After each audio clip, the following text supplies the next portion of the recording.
What up? This your boy Louisiana Chris, and today's topic is I want to talk about, is it LeBron James' fault back in 2011 on why he lost that finals? Do I agree he's to blame for that 2011 NBA Finals? And my answer is I gotta disagree with everybody be saying that he had a meltdown and stuff. I mean, he did have a meltdown, but y'all gotta understand something. When you leave a team that you knew that you couldn't win in Cleveland, and you went to Miami to pair up with Dwayne Wade and Chris Bosh when he joined later on, or if it was before or after. I don't know when Chris Bosh joined, so I'm gonna say they joined the Miami Heat organization at the same time. So if you ask me, no, it's not. It wasn't LeBron James' fault on why they lost that series and stuff. I feel like LeBron James was like, you could tell that LeBron James was like not himself. I hate to be the nigga that used that excuses term, but if you go back and watch that series and all that, LeBron James was trying to do other things other than trying to be the motherfucker that, I know he lacks killer instinct, but LeBron James was the type of player that was trying to give everybody involved. It's just we didn't have the right pieces. That Miami Heat team didn't have the right pieces to go against that Dallas Mavericks team. And yes, that Miami Heat team was the most. They were more talented than that Dallas Mavericks team. They was more talented, a bigger name than the Dallas Mavericks. I know Dirk Nowitzki is a bigger name, but that big three with Dwayne Wade, Chris Bosh, and LeBron James, them motherfuckers was more talented than them niggas. Like Jason Kidd, old ass Jason Kidd, an unknown up and coming JJ Barrell, 5'10" JJ Barrell, fucking Kawan Butler, washed up Deshaun Stevenson, Tyson. Oh, and speaking of that, they had more sizes. They had more bigger sizes than that Miami Heat team. They had a lot of veterans that's been there before, like Jason Kidd been there before. Who else? Jason Kidd, Dirk been there before. Of course, Dwayne Wade, Adonis Haslam, they been there before. It's almost like, but the thing about Dwayne Wade though, even though I don't want to blame him, I'm not gonna blame him. You can't even blame Dwayne Wade because he was doing his best. He had an amazing game in those final series against the Dallas Mavericks. His arch enemies. So, but my thing is, like, people are so quick to have this whole narrative that LeBron James is not gonna win nothing in Miami. He's not gonna win. And I feel like also that LeBron James was so too busy in tune with the whole media, the whole haters and doubters. That's what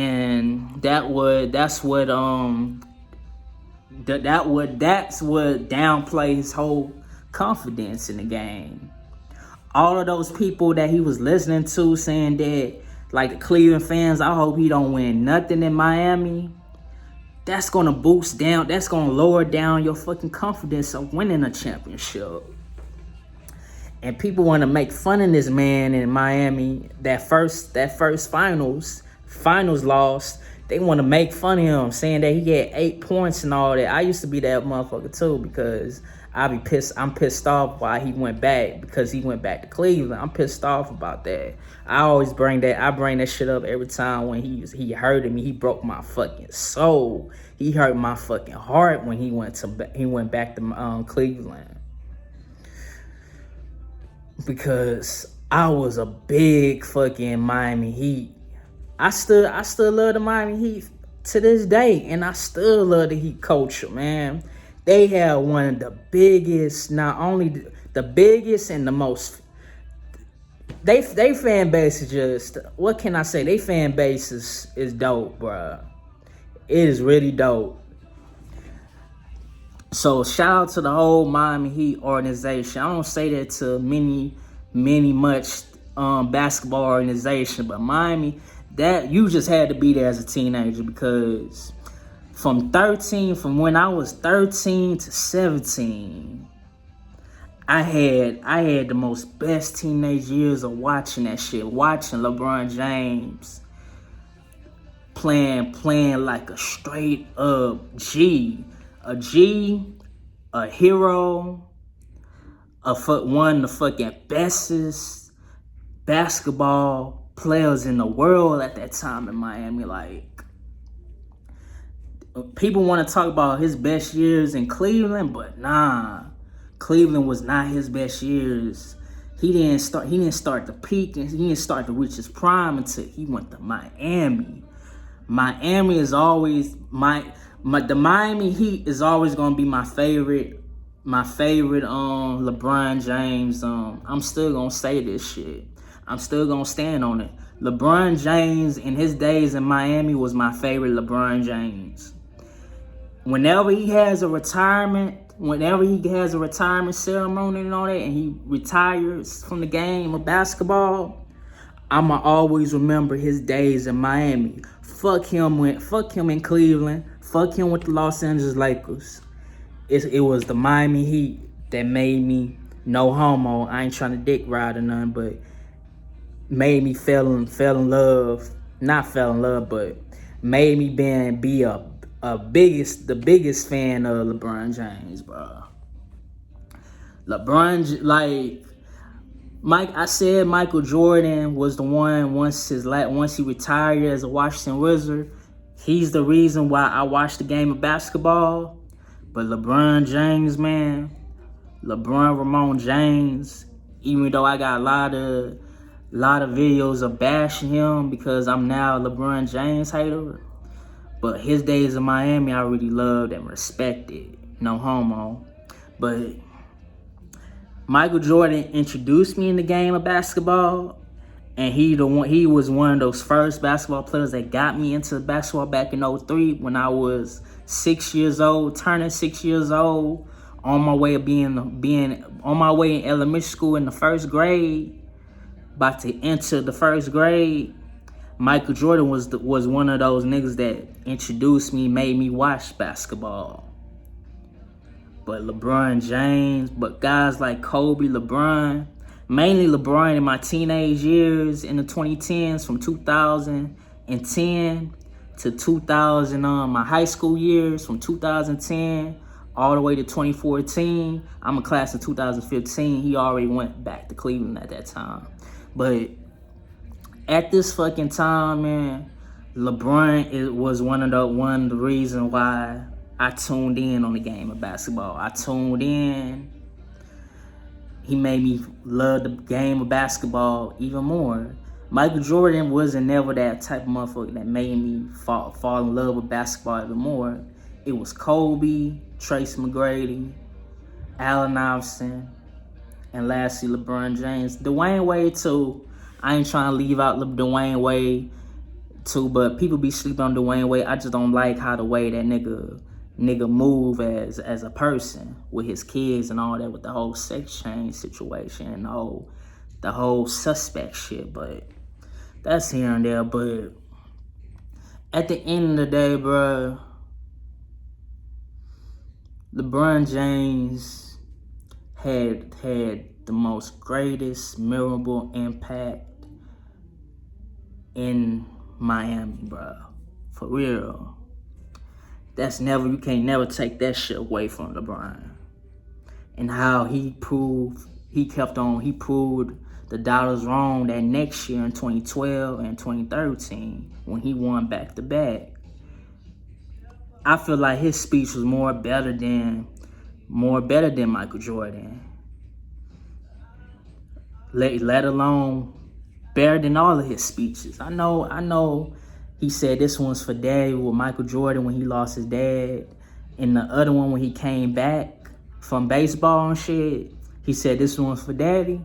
But LeBron James' speech was even more emotional than Michael Jordan, was even more better. He from Akron, Ohio. He said this. He said, I'm from Akron, Ohio. I ain't supposed to be here. So everybody that said all this shit on and off the court, it don't matter. I'm blessed. And he ain't got no worries. So I remember that. I remember to this day, like, I was dating this broad at the time. Fuck that bitch, R.I.P. tour. And I remember being in a crib, in my like ex crib and shit, along with her brothers and shit, watching the shit, and that shit really hit me to the motherfucking soul when he said that shit. So, and I was a junior. I was a sophomore, going to be a junior. Once he won his like second championship with the Miami Heat. Those was the greatest moments of my fucking teenage life and shit. Watching LeBron James win his championship with the Miami Heat. But so, nah, it's not his fault why he had that meltdown. It's just, it wasn't his time. It wasn't his time yet to win. I know he lost back in 2007, but obviously it was no match for him to get swept by the San Antonio Spurs. It was no match for him. He didn't have no team, a great supporting team to beat the San Antonio Spurs back in 2007. That team was washed up and whacked. Even though he had Daniel Gibson and all the rest, Ilgauskas and the rest of the motherfuckers, they was decent, but they wasn't no match to beat that San Antonio Spurs team back in 2007. It was meant for him to get swept. It was meant for him to lose in 2011. And on top of that, he just got there with the Miami Heat. They didn't have chemistry yet. Him and Dwayne Wade did not have chemistry yet. By the time he got there, they didn't have chemistry. So they had to have, when you got to have enough time, you got to get the used to know. You got to get the used to know that, not know, I can't talk. What I'm trying to say. What I'm trying to say is you got to build chemistry with that player, with your teammate, your new teammate. You got to build chemistry with them. You got to practice with them, run the plays and stuff with them. And that's how you're going to win a championship. The fact that was their first time ever playing in the playoffs and in the finals together, I was not expecting them to beat the Dallas Mavericks.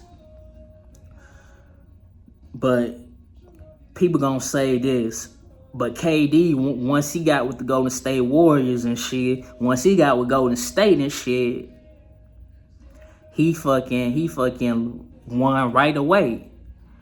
Nigga, that's because Golden State was loaded. They already had a good team. Clay, Steph, Draymond, I think Bogut was there. I think Sean Livingston, a veteran, was there. They was already good once KD got there. They didn't really need KD for them to be even more gooder, like the way they already was. So when they add KD to the addition, of course KD was going to win. He was going to win and all that, because they was some massive ass, dope ass shooters. Steph was a dangerous shooter, assassin. Clay was. Draymond defensively was good. That team was fucking good at that time. But still fuck Golden State. I don't give a fuck. But anyways, of course KD was gonna win.